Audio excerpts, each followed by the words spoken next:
This is the Trekpow 1080p dash cam.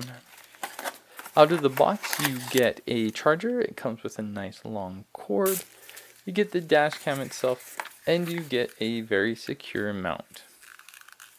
One nice thing about this dash cam is the camera can turn up to 180 degrees.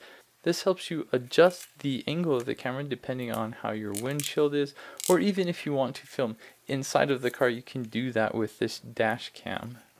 Up on top you have the charging port and you have a mini SD card slot. One thing of note, this does not use the micro USB charger that is most common in electronic devices nowadays.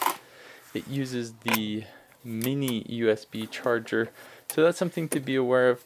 You may have an old cord lying about, but you'll probably end up needing to use the cord that this comes with.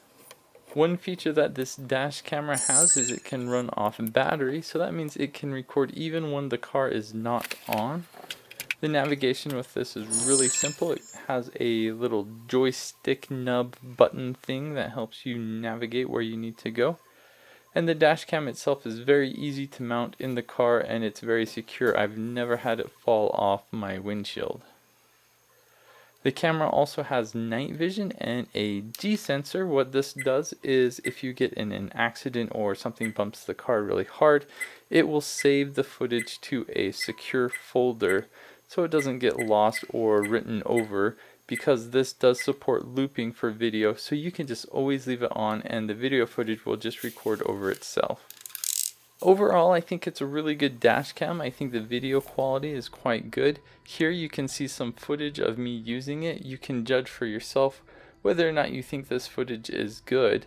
Another thing I like about it is that it does have that feature where if it gets bumped, it will turn on.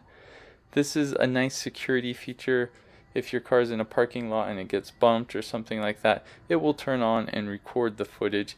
Or if your toddler son grabs it and runs off with it, you have some evidence that he stole your dash cam. So that's kind of a nice thing. Ultimately, I think it's a really good dash cam for the press, and I would recommend it for anyone who would like a little extra safety features to have in their car and not have to spend a ton of money for it.